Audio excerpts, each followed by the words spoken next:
Alright guys, I'm gonna re-record this video because why not?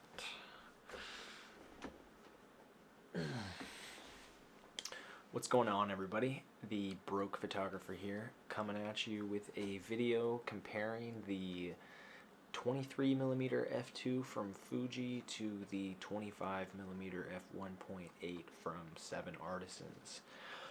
I'm just gonna get this out there right off the bat. I understand these two lenses are in very different price brackets, different manufacturers. You know, some people might be a little butthurt that I'm gonna compare the native Fuji to the third-party 7 Artisans, but I don't understand that, because if you don't got the money, then you ain't getting this bad boy right here. You know what I mean? Yeah. So, first thoughts. I haven't had these lenses for very long. I've probably had the 7 Artisans for probably about a month, maybe 2 months at this point. This 23mm I've had for about a week. I really enjoy both lenses, big time. They're different. They each have their own quirks, their unique things. Sorry to disappoint you this early on. There's not one better lens of these two. Like, that's not the point of this video. Is to determine which one is better. We're broke photographers here, so my content is going to be based off of around people that are probably in similar positions that are looking to get gear for cheaper prices that is also still good and capable of taking decent photos. You know what I mean? So right off the bat, I paid about $75 for this lens, somewhere between $70 and $75. 7 Artisans, 25mm 1.8. I bought this one used, local here, for $325, which is, for the condition it's in and for what this lens, online you find it around that range, $350 to $400. I found this for $325, and I would say it's near mint condition. There's no scratches on either element. That doesn't matter. That's beside the point. So, there's quite a price difference between these two lenses. Don't let that put you off. I was really skeptical when I was buying the 7 Artisans. I didn't have many high hopes for it.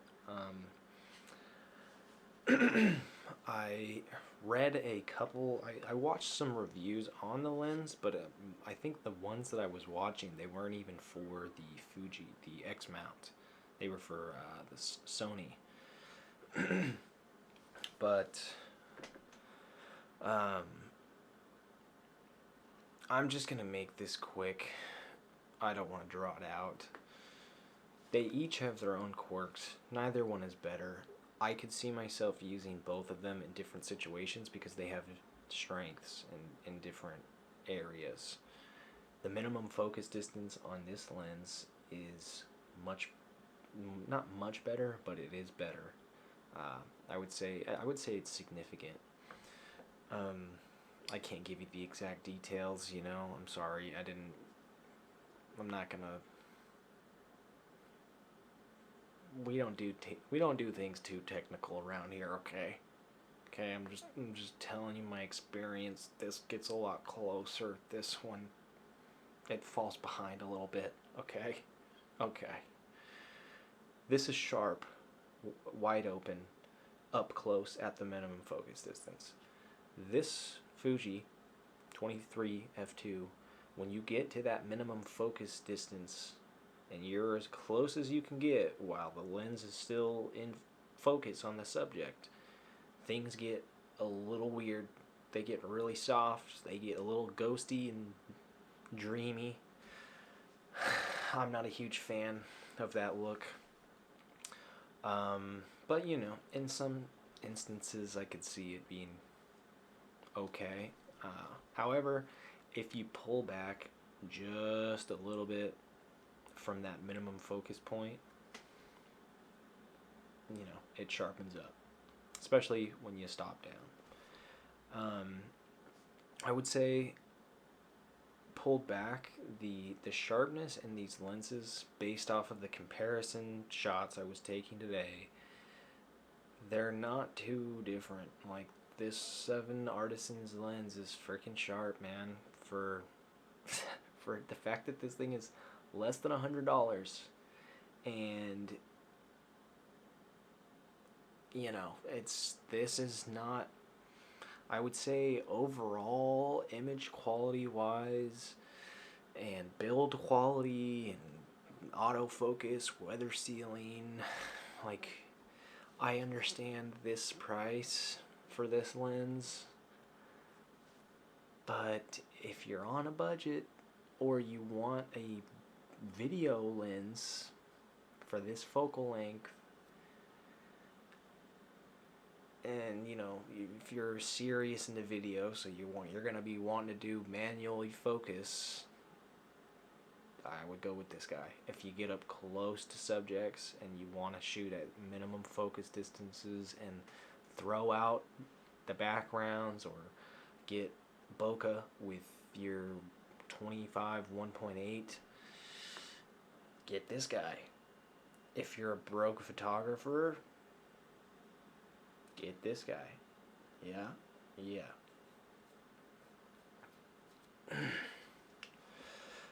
Oh man, I look weird without my beard.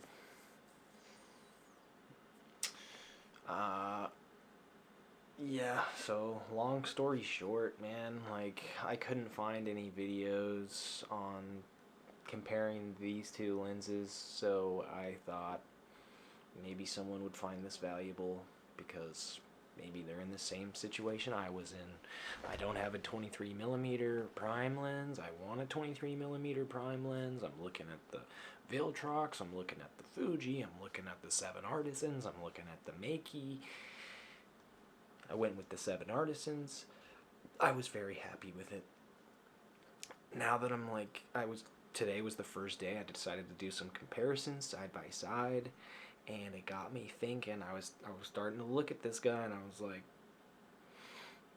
should I have gotten you? I've taken some great images, some of my favorite images so far, but I probably could have still taken them on this guy. I definitely could have.